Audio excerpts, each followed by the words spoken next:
बिस्मिल्लाहिर्रहमानिर्रहीम। अस्सलाम स्टूडेंट्स, आज हम लोग क्लास 10th में चैप्टर 14 हमारा नया चैप्टर है लेक्चर का टेबल लेंगे, जिसमें हम लोग जो है चार्जेस इन मोशन के हवाले से पढ़ेंगे।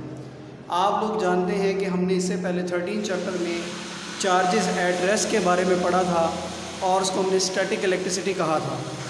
आज हम लोग बेटा जो है करंट इलेक्ट्रिसिटी हमारा चैप्टर है, जिसके अंदर हम लोग डिस्कस करेंगे मोशन ऑफ चार्जेस को और उसकी वजह से होने वाले फिनोमेनास को। ठीक है, इस चैप्टर में आप लोग जो पढ़ने वाले हैं वो कन्वेंशनल करंट है, ओहम्स लॉ है, जाउल्स हीटिंग इफेक्ट है और इलेक्ट्रिक पावर है और हैज़र्ड्स ऑफ इलेक्ट्रिसिटी है। ठीक है बेटा, और सबसे पहले जो है वो देख लेते हैं इलेक्ट्रिक करंट को। तो बेटा आप जानते हैं कि हमारे इर्द गिर्द जो चार्ज है वो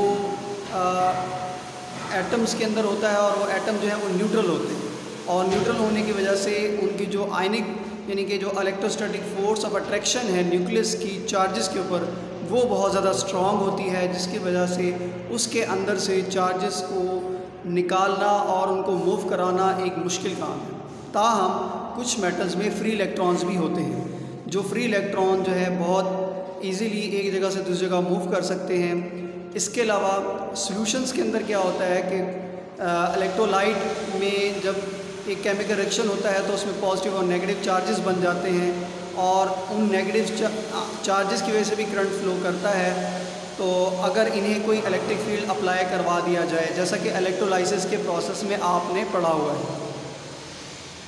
तो इन सारी बातों से बेटा जो बात हमें समझ में आती है कि इलेक्ट्रिक करंट क्या है, rate of flow of charges through any cross sectional area in unit time, यानी जितना चार्ज जितने टाइम में फ्लो करता है उसका वो उतना करंट है। चार्ज का यूनिट बेटा कूलम होता है, टाइम का यूनिट बेटा सेकंड होता है, कूलम पर सेकंड जो है वो बेटा एम्पेयर के इक्वल होता है। एम्पेयर एक साइंटिस्ट हैं जिनके नाम पर इसको रखा गया है। अच्छा बेटा, तो अब एक एम्पेयर किसके इक्वल होता है? अगर एक कूलम का चार्ज किसी क्रॉस सेक्शन एरिया से 1 सेकंड में गुजरे तो हम कहते हैं उसके ऊपर जो चार्ज है वो 1 एम्पेयर का है। इसके बड़े यूनिट भी हैं, हम लोग ज़्यादातर एम्पेयर एक बड़ा यूनिट है तो हम ज़्यादातर छोटे यूनिट भी इस्तेमाल करते हैं, जैसे 10³ जो है एम्पेयर को अगर हम लें तो ये बेटा मिली एम्पेयर के इक्वल होता है। इसी तरह 10⁻⁻6 एम्पेयर अगर लें तो ये बेटा माइक्रो एम्पेयर के इक्वल होता है। ठीक है जी बेटा।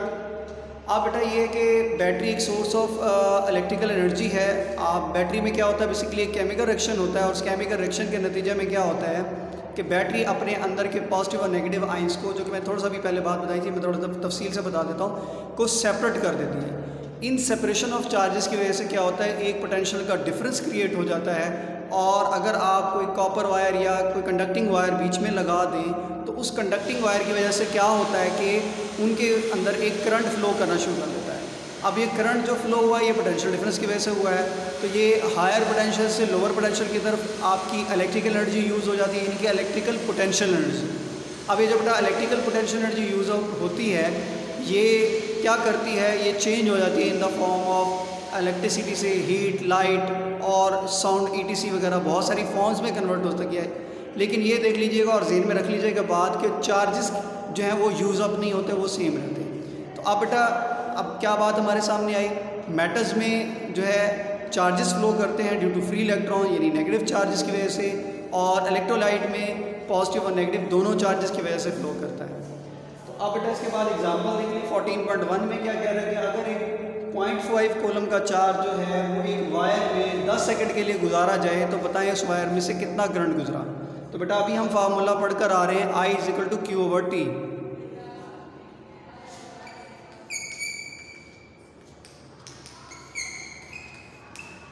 तो बेटा आपने I निकालना है जो कि Q/T के इक्वल है।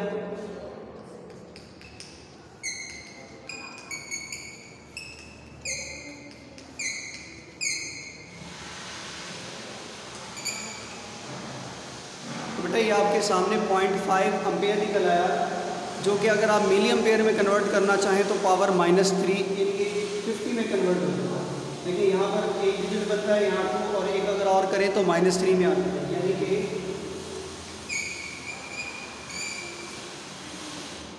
अब आई थी बात बेटा कन्वेंशनल करंट की। कन्वेंशन कहते हैं रिवायत को। जब हमें पहले इस बात के बारे में आइडिया नहीं था कि इलेक्ट्रॉनों की वजह से करंट फ्लो करता है, यानी नेगेटिव चार्जेस की वजह से फ्लो करता है करंट, तब हम लोग जो है वो एक हमारे पास ये आइडिया था, वो ये था कि चार्जेस फ्लो करते हैं from higher potential to lower potential, यानी पॉजिटिव टर्मिनल से नेगेटिव टर्मिनल। अब इस बात को समझ लेने के लिए हम मिसाल ले लेते हैं। जैसा कि आपने देखा होगा कि कॉपर की अगर किसी पीस को ले लें और वो गर्म हो तो उसके दो एंड के दरमियान टेम्परेचर का डिफरेंस होता है। एक एंड जो वो हायर टेम्परेचर पर होता है और एक एंड जो है वो लोअर टेम्परेचर पर होता है।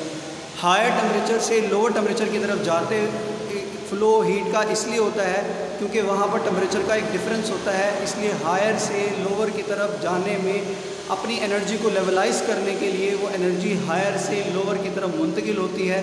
कब तक मुंतकिल होती रहती है? जब तक कि पोटेंशियल का डिफरेंस सेम ना हो जाए। उसके बाद बेटा क्या है, अगर आप वाटर की एक पाइप में मिसाल ले लें तो वाटर जो है पाइप में किस तरह से जो है वो मूव करता है, वो भी from higher potential to lower potential move करता है।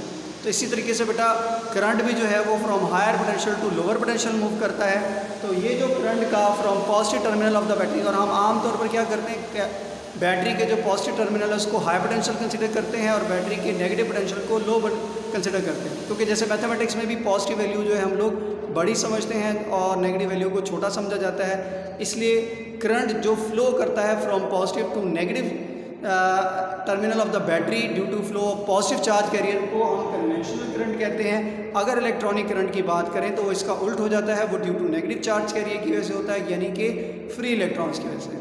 आई होप बेटा ये आपको समझ में आ गई होगी बात। अगर फिर भी कोई इशू हो तो आप मुझसे डिस्कस कर सकते हैं।